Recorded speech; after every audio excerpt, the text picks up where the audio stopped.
Hello chess friends, welcome back to the channel. I would like to introduce you to a new series based on the Immortal games. The Immortal game is characterized by a series of sacrifices, fantastic attacking play, eventually leading to a mating attack. And in history of our game, we have seen a lot of Immortal games. It goes back to 1851 for the famous game Anderson against Kieseritzky. But later on, also famous players like Bobby Fischer and Garry Kasparov and many others have been attributed this honorary title. But for this occasion, this first video, I would like to have a look at an immortal game of Ding Liren. He played with the black pieces against Bai Jinshi in the Chinese Team Championship. If you are enjoying the World Championship match so far, then definitely this is also going to be a lot of fun. Let's have a look. It starts with the move 1d4, knight f6, c4 and e6. And after knight c3 we have the move bishop b4 leading to the Nimzo-Indian defense. Everything pretty standard. White goes for the line with knight f3, black castles, and now bishop g5, pinning the knight on g5. It's a well-known line, but it's not one of the most critical lines, I would say. Black tries to challenge the center with the move c5, and white plays e3. And now c takes d4. And white is for a choice. He can recapture that pawn on d4 in three different ways. The move e takes d4 was actually once played by Magnus Carlsen in the game against Ding Liren. But after the move d5, black has a pretty comfortable play. Knight takes d4 is quite an unfortunate move, as it does run into queen a5. The bishop is unprotected, and at the same time the queen and bishop are attacking the knight on c3, so white is already in trouble. Bai decided to recapture with the queen, keeping everything defended, but now after knight c6, black has been enabled to develop the knight with gain of time, attacking the queen. The queen drops back to d3, and now black plays h6. Pretty standard move, questioning the bishop. In general, if white would ever consider to take on f6, we are happy to take back with the queen, and the pin has been resolved. Black is doing absolutely fine. So bishop h4 is the principled reaction. And now d5 is played. I think black is doing absolutely fine here. For instance, if white would consider to take, we are happy to play with an isolated pawn. Black has quite a lot of active play, and also the bishop can be released very soon. Therefore, white is not really inclined towards taking the pawn on d5, as that would enable black to accelerate its own development. But instead, the move rook d1 was played, exerting pressure on the pawn on d5. But for the moment, white's kingside development has been neglected. And here, Ding Liren already starts to smell blood, and decides to play very aggressively here by playing the move g5, attacking the bishop. The bishop has to go back. But now the knight on f6 is no longer pinned, and the knight comes in to e4, exerting pressure on that knight on c3. And if black were allowed to play one more move, probably there could follow queen a5 with tremendous pressure on the knight, and white is still suffering with that king on e1. White can take on d5, which was not played in the game, but let me show you the following variation. If white is too greedy, captures on d5, black recaptures, queen takes d5. Now there is knight takes c3, attacking the queen and threatening the rook on d1 with a discovered check that would win material. There's b takes c3, bishop takes c3, king e2. Only move, because after any other move, if you drop back with a knight to d2, the queen on d5 is no longer defended. So king e2, but now bishop e6. And if queens would get swapped, and rooks as well, then all of a sudden look at white's pieces on the king side. They are out of play, and white has a lot of problems dealing with the threat of bishop c4 with checkmate. White cannot take the pawn. Instead, the move knight d2 was played, as white intends to undermine the knight on e4 and unpin the knight on c3. But black is not willing to cooperate, decides now to keep pieces on the board, play knight c5, attacking the queen. Queen got to go away. It went to c2, and now very nice move, d4. Trying to open up the d-file. And particularly if white would decide to take with a knight on d4, with a pawn on d4, there would be knight takes d4 in return. The knight threatens the queen one more time. If the queen goes away, then black is very happy to play the move e5. With the idea of getting the bishop out to f5, attacking the queen, and possibly a knight check on c2. Things can go very fast downhill for white. Bishop d3 seems to be sort of only move. But now after f5, black has a fantastic pawn formation. It is about to push the pawn even further to f4, or if white deals with that threat of the bishop getting trapped on g3, there are also ideas to play e4 for black. Anyway, white didn't capture on d4. Instead, they followed the move knight f3, which looks like very logical move in a way that you're attacking the pawn on d4 and the d-pawn is pinned, because if the d-pawn goes away, the queen on d8 would be hanging. But things are far from simple, and white has spent a lot of time moving back and forth with the queen, with the knight from f3 to d2 and back to f3. So in order to try to exploit your lead in development, opening the center is usually a good thing to do. And look at what black does. Black played here the move e5. The pawn does support the pawn on d4. But the pawn on e5 can just be taken. But we are happy to see this, because now also the bishop has an easier time to get involved into play. And black had a very concrete idea in mind. With his pawn sacrifice, he basically initiates another sacrifice. Look what's going to happen. Fasten your seatbelt, guys. This is incredible. D takes c3. Taking the knight, enabling white to capture with the rook the queen on d8. But the idea is, of course, to take on b2 with check. And here probably already the decisive mistake of the game. In hindsight, things are easily explained, but at the board it's very understandable that as white you try to stick to your material. They follow the move king e2, but probably the move rook d2 is a better idea. But I guess white refrained from playing this move because of the move rook to d8, with enormous pressure against the rook on d2.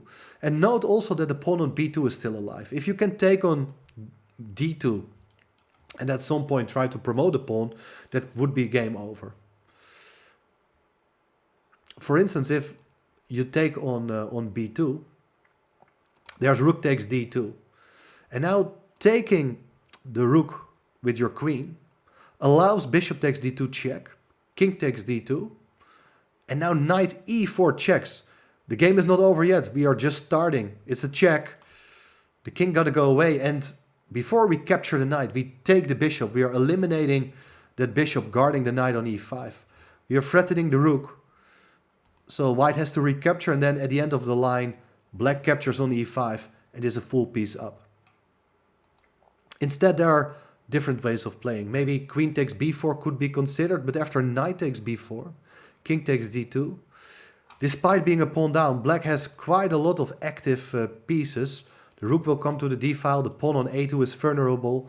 So this initiative is still very unpleasant to face. The best thing to do here, instead for white, after the move rook d8, is to play bishop d3, allowing knight takes e5. And here again, you got to be careful. If you recapture on e5, it's rook takes d3, queen takes b2. And now probably the simplest way of playing is just rook takes d2, attacking the queen. If the queen goes somewhere, we always have a discovered check with our rook attacking the queen, winning material. So queen takes b4 only move, but now there is knight d3 check, king takes d2, knight takes b4, and once again, black is a piece up. Let's go back. So bishop takes e5 is not a good move. What white should do is bishop h7 first. It's a check. The king got to move and only now take on e5. With the idea that after taking on d2, queen takes d2, this bishop is still on the board and covers the b1 square. No time to promote the b pawn, unfortunately. After bishop takes d2, king takes d2, you go bishop e6. And it's kind of an unclear position. White is probably not worse. But okay, with engines we can figure it out ourselves. On the board, the really strong players, they will prevail in the end. And that's what happened. King e2 played in the game instead of this move rook d2. But now black is gonna recapture on d8 with its rook and is ready to go rook d2 very soon. Although after queen takes b2, rook d2 is not a good move because the b pawn is no longer on the board. After queen takes d2, bishop takes d2, knight takes c6, b takes c6, king takes d2. White is a pawn up and has chances to convert later on. So rook d2 is not an attractive option. Now the b pawn is no longer there. But instead, Ding had calculated deeper and decided now to play the move knight a4. Excellent idea, threatening the queen. And if the queen moves, we have the plan of jumping in with our knight to c3. In the game there followed queen c2. We'll check that in a bit. But whenever you're material up, you should always consider ideas like giving back the material in order to aim for simplifications. So the move knight takes c6 makes sense as well, because you're trying to eliminate the defender of the bishop. If black just recaptures, there's queen takes b4. But after knight takes b2, knight takes d8, looks as if white is a pawn up. But there is bishop a5. And look at that knight. The knight is just trapped and cannot return back into the game. Black is winning here. For that reason, white decided not to give back the queen and instead play the move queen c2. But now there is knight c3, check.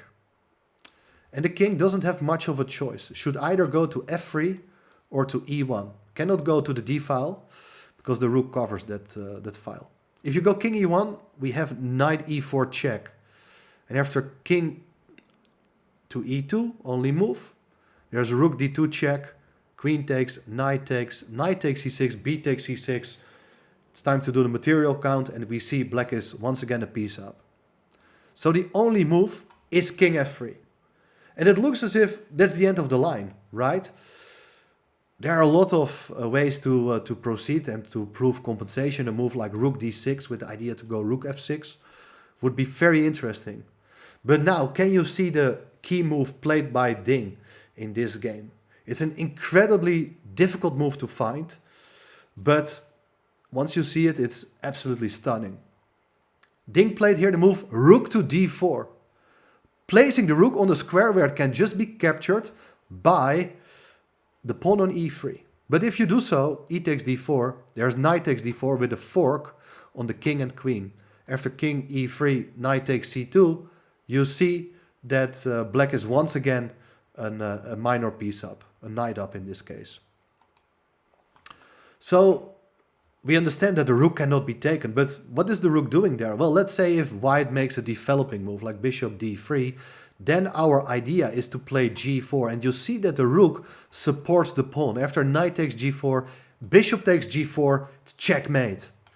So we have a very strong threat of playing the move g4. White played h3 to cover that square with the pawn, and black's next move, very logical, is h5, renewing the threat of playing g4.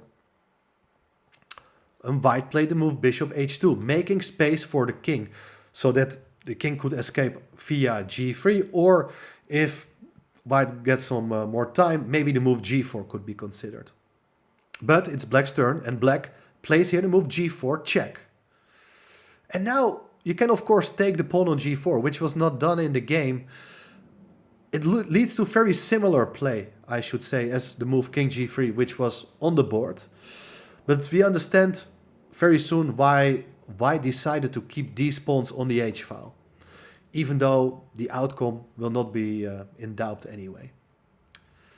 So now with the king on g3, white is actually threatening to take the rook. But look what Ding played now. He finds a very nice new solution for the rook, as the rook comes into d2, attacking the queen. If you do take, queen takes d2, there's knight e4 check, king f4, knight takes d2, and after taking on c6, once again, black has an extra piece. Even if you would start here with knight takes c6, you may take the queen. You can also just recapture with a transposition to the line I just showed you. In the game there followed queen b3. White didn't want to give the queen back. But then there is knight e4. And that's the problem. Look at this position after rook d2. The queen doesn't have a convenient square to stay on its active diagonal. All the squares on this diagonal are covered by black's pieces. That's why the queen has to leave, and that allows us to put a knight on e4. Fantastic idea. There's a choice. It's check. The king got to go either to f4 or h4. If the king goes to f4, there is rook takes f2 with check. And the knight on e4 cannot be taken. It runs into bishop f5 check, king d5 only move, and now rook d8 check. The king is caught in the middle, cannot really go anywhere. The only thing you can do is block the file with your pieces. First knight d7, rook takes d7, bishop d6, bishop takes d6, and it's checkmate. Fantastic cooperation between black's pieces. Very good. Let's go back. After rook takes f2, the other only move here is knight f3. But after g takes f3, for instance, g takes f3, there is knight d2. And even from a material point of view, black is not doing worse. He has a rook and two minor pieces for the queen. And with this last move, knight d2, you're attacking the queen, you're threatening rook takes f3. The king is absolutely unsafe, doesn't get the support from its own pieces. So this looks like absolutely game over. So in the game, king h4 was played, but the king is not stable there at all. Bishop e7 check. Only move here is king takes h5, but it looks as if the checks are over now. But look at Ding's next move. He finds a way to improve its own pieces. And he played here the move king g7. What an insane move, such a calm move. What is the idea? Well, that is shown in the following line. If white would do nothing and think, well, I'm material up, let's just try to get rid of some of black's pieces. For instance, knight takes c6. There is bishop f5. Fantastic move. The king is caught in the mating net, as after knight takes e7, it's rook h8 with checkmate, and the king cannot come to the g file, as the knight covers the g5 square and the bishop protects the pawn on g4. So with king g7, black is actually preparing to let the rook come over to h8. And the only way to postpone that mating idea is to play here the move bishop f4. With the idea that after bishop f5, black is threatening rook h8 with checkmate, white still has bishop h6, check. Now the king comes into to h7. That's a good move, because once again, there is no time for white to simplify. For instance, if you play here the move h takes g4, there is bishop g6 with check. Bishop on e7 covers the dark squares, and after knight takes g6, it's f takes g6. Checkmate with a pawn. Very nice. And of course that is possible once there will be a piece on g4. At the moment, the bishop on f5 is still needed to prevent the king from coming back. Let's have a look. In the game, there followed queen takes b7. Looks as if white is trying to take over by attacking black's pieces. Now both the knight and rook are hanging. And look what Ding played. Instead of doing something about one of these pieces, he played here the move rook takes f2. Grabbing just the pawn. But what's the idea? Well, after queen takes a8, the pawn on f2 is no longer there guarding the g3 square. So it is knight g3 with checkmate. Beautiful mating construction with two bishops and a knight and a pawn. So knight g3 is a huge threat. White played here bishop g5. It's the only way to deal with the mating threat, as the king can now come to h4 still. That's the main point of placing the bishop on g5. But now the bishop is no longer on the h file, and there followed rook h8. Fantastic idea. Still, the king can not move at all. If you do take the bishop on e7, it's king g7 with checkmate. This time we give mate with our king. How beautiful is that? With a discovered check, the white king cannot go anywhere any longer. After rook h8, white still tried here to move knight takes f7. And this is a tricky move, because now that same idea with king g7 no longer works, as the knight can simply capture the rook in the corner. That would be a huge blunder. But by every move, we get to see a change in the position. The knight is no longer on e5. So that means that the g6 square can be used with our bishop. Bishop g6. And now after king takes g4, looks as if white has something under control here. There's no immediate way to convert, as it looks like. But there is knight e5 check. How is that possible? The knight on f7 covers that square. So after knight takes e5, there is bishop f5 check. The only thing the white king can do is come back to h5 or h4 to the h file. But then we have this move, king to g8.